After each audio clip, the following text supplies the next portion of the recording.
Right folks, this video won't have good production values, won't be shot on my fancy pants camera, it's going to be shot on my phone on the way home because it's a video that I want to record straight away because it's in my head and I want to talk about it. I did an experiment with a client this morning. It's an experiment from a guy called Simon Sinek. Now you guys see me post a lot of his stuff, it's kind of the red memes that I tend to put up, but he's one of the main motivational speakers and kind of philosophers that I follow. And he basically talks about an experiment, and he says, if I told you to stand in the middle of a room and walk to the corner of the room in a straight line, you'd walk in a straight line. If I told you to walk to the corner of the room and I put a chair in your way, because I told you to walk to the corner of the room, what would you do? You would either walk around the chair or you would move the chair. Now if I told you to stand in the corner of the room and walk in a straight line into the room, doesn't matter if it's into the middle, just a straight line into anywhere in the room. If I put a chair in your way, what would happen is you would either stop walking or you would dramatically change your direction. The thought process behind this is the corner of your room, is your goal. If I said to you to walk to the corner of the room, it doesn't matter what obstacle I put in your way, you will find a way around it, be it move the obstacle, be it go around it.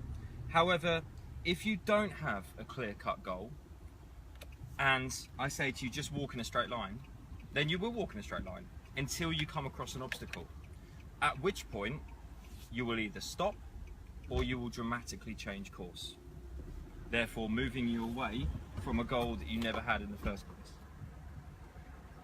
Now, the reason I want to touch on this is so many of you that I work with, so many of you that speak to me have incredibly low self-esteem, and I get it because I came from the same position.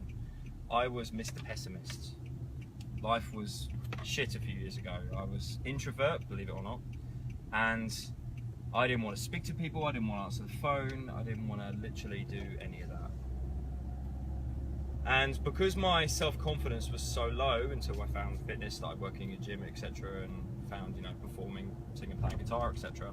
Because my self-confidence was so low, I didn't believe that I could ever amount to anything or become anything. And so, no matter what I did, I knew that I was always destined to be shit Chris. I was always destined to be introvert Chris. And I was having a chat with one of my clients this morning, and let's call her Jane. I was having a chat with Jane, and the issue we keep coming across with Jane is Jane has this self-image that she will always be Fat Jane. No matter what she does, it doesn't matter in the end, because let's face it, she's just going to always be Fat Jane. That's who she is. And she's got this self-image because she's always been that way, because she's never found a solution, she's never found a way that she can be different, but she doesn't want to be Fat Jane. She wants to be Fit Jane, she wants to be Happy Jane, she wants to fit into all the clothes she wants to wear Jane. But the problem is, because she's spent the entirety of her life being Fat Jane, she believes that's who she is destined to be. She believes that is who she will always be. No matter what she does, she will always revert back to being Fat Jane. And let me tell you, that's not true. You are whoever the hell you want to be. I'm in the process of prepping a video at the moment to tell you guys a little bit more about my story, a little bit more about where I came from and the things I've gone through over my years and how I ended up doing what I do and being who I am. And I come from a place that she came from. That feeling of I'm destined to be that person, that's who I am, and it doesn't have to be who you are.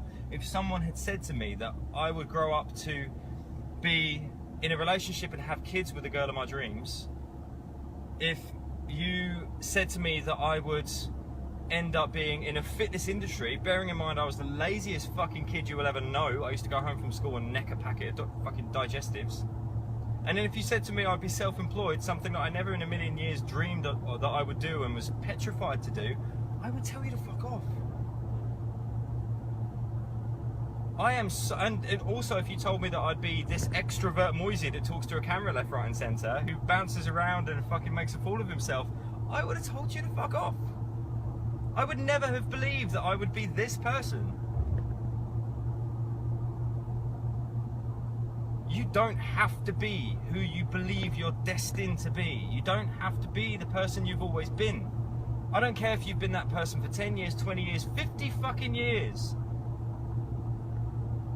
There is no such thing as a leopard that can't change their spots. If you don't want to be the person you are anymore, then don't be that person. Make a conscious and active decision to go, no, not going to be that person anymore. I was a fucking arsehole in my 20s, and especially in the early part of my 20s. I was an absolute dick. Does that mean I have to be an absolute dick now? No.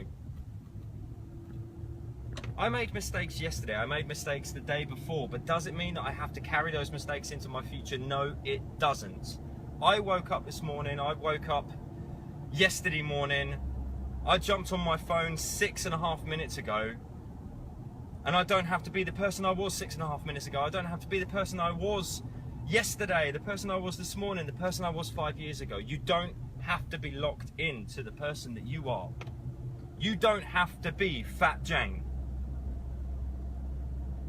Make a conscious, active, and make a commitment to not be that person anymore, and do everything you can, make every single step you can to not be that person anymore. But no one can do it for you. You can seek advice from me, you can seek advice from as many people as you want. They can guide you, they can point you in every single direction and give you as many philosophies and as many strategies as you like. But the only person that can stop you being Fat Jane is you. Think about it. That's all I gotta say.